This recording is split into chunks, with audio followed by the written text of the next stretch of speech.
Hello everyone, Kit here, back with another video. Today for you guys, I'm going to be reading the first section of this act called the Lieber Code. I'll leave a link to it down in the description below along with our email. You can email us at themoney@gmail.com for private consultation. Without further ado, let me get right into it. Section 1. Martial Law. Military Jurisdiction, Military Necessity, Retaliation. Article 1, Section 1. A place, district, or country occupied by an enemy's lands in consequence of the occupation under the martial law, the invading or the occupying army, whether any proclamation declaring martial law or any public warning to the inhabitants has been issued or not, martial law is the immediate and direct effect of the consequence of occupation or conquest. The presence of a hostile army proclaims this martial law. Article 2. Martial law does not cease during the hostile occupation except by special proclamation ordered by the commander-in-chief, or by special mention in the treaty of peace concluding the war, when the occupation of a place or territory continues beyond the conclusion of peace as one of the conditions of the same. Article 3. Martial law in a hostile country consists in the suspension by the occupying military authority of the criminal and civil law, and of the domestic administration and government in the occupied place or territory, and in the substitution of military rule and force of the same, as well as in the dictation of general laws, as far as military necessity requires this suspension, substitution, or dictation. The commander of the forces may proclaim that the administration of all civil and penal law shall continue either wholly or in its part, as in times of peace, unless otherwise ordered by military authority. Article 4. Martial law is simply military authority exercised in accordance with the laws and usages of war. Military oppression is not martial law. It is the abuse of the power which that law confers. As martial law is executed by military force, it is incumbent upon those who administer it to be strictly guided by the principles of justice, honor, and humanity, virtues adorning a soldier even more than of men, for the very reason that he possesses the power of his arms against the unarmed. Article 5. Martial law should be less stringent in places and countries fully occupied and fairly conquered. Much greater severity may be exercised in places or religions where actual hostilities exist, or are expected and must be prepared for. It is most completely sway is allowed, even in the commander's own country, face to face with an enemy, because of the absolute necessities of the case, and of the paramount duty to defend the country against invasion. Save the country is paramount to all other considerations. Art 6. All civil and penal law shall continue to take its usual course in the enemy's places and territories under martial law, unless interrupted or stopped by order of the occupying military power, all but the functions of the hostile government, legislative, executive, or administrative, whether general, provincial, or local character, cease under martial law, or continue only with the sanction, or if deemed necessary, the participation of the occupier or invader. Act 7. Martial law extends to property and to persons, whether they are subjects of the enemy or aliens to that government. Act 8. Consuls among American and European nations are not diplomatic agents. Nevertheless, their offices and persons will be subjected to martial law in cases of urgent necessity only. Their property and businesses are not exempted. Any delinquency they commit against the established military rule may be punished as in the case of any other inhabitant, and such punishment furnishes no reasonable ground for an international complaint. Act 9. The functions of ambassadors, ministers, or other diplomatic agents accredited to neutral powers to the hostile government cease, so far as regards to the displaced government, but the conquering or occupying power usually recognizes as the temporary accredited to itself. Act 10.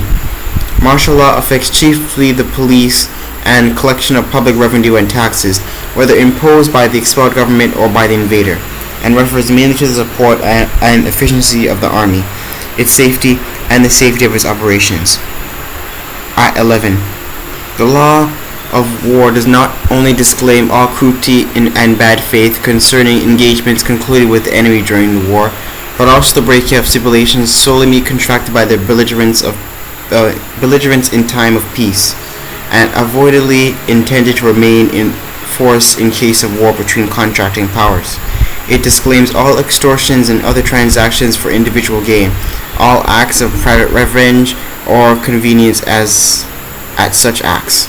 Offenses to the contrary shall be severely punished, and especially if so committed by officers. Act 12. Whenever feasible, martial law is carried out in cases of individual offenders by military courts, but sentences of death shall be executed only with the approval of the chief executive, provided the urgency of the case does not require a speedier execution, and only then with the approval of the chief commander. Art 13. Military jurisdiction is of two kinds. First, that which is conferred and defined by statute. Second, that which is divided by the common law of war. Military offences under statute law must be tried in the manner therein directed, but military offences which do not come within the statute must be tried and punished under the common law of war.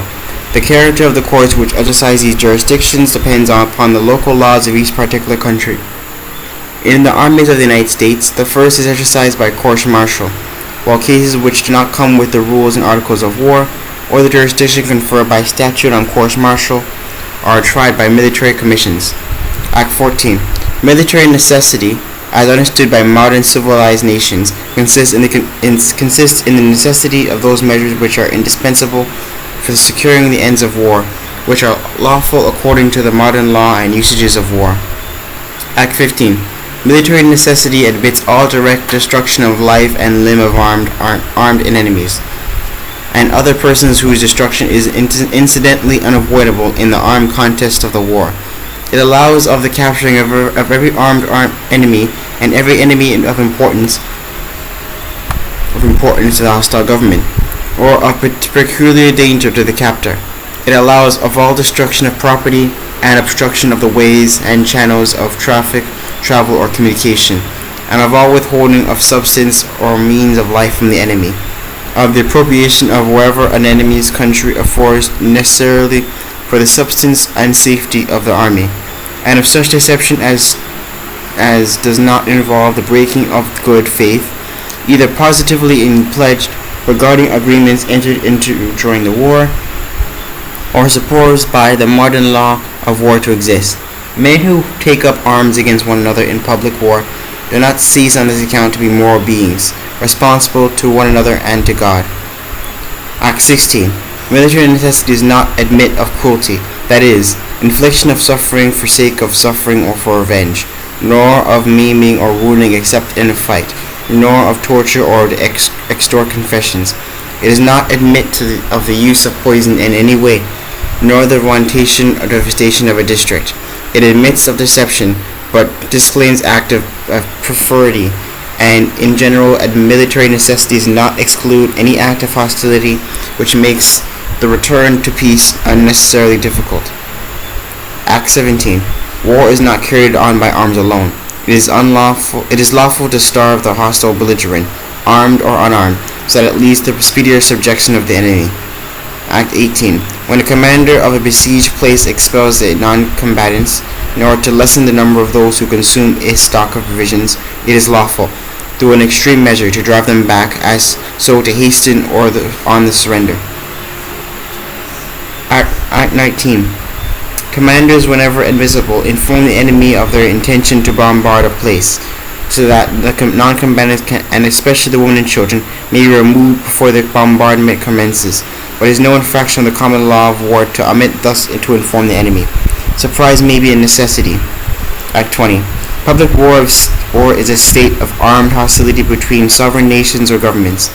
It is a law and requisite of civilized existence that men live in political continuous societies, forming organized units called states or nations, whose constituents bear, enjoy, suffer, advance, and retrograde together, in peace and in war. Act 21. The citizen or native of a hostile country is thus an enemy, and one of the constitutes of the hostile state or nation, as and as such is subjected to the hardships of the war. Act 22.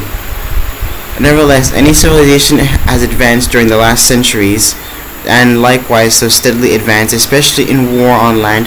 The distinction between the private individual belonging to an hostile country and the hostile country itself with its men in arms. The principle has been more acknowledged in the unarmed citizen is to be spared in person, property, and honor as much as the exigencies of war would admit. Act 23. Private citizens are no longer murdered, enslaved, or carried off to distant parts, and the inoffensive individual as the little disturbed in this private relation as the commander of the hostile troops can afford to grant in the overruling demands of a vigorous war. Act 24.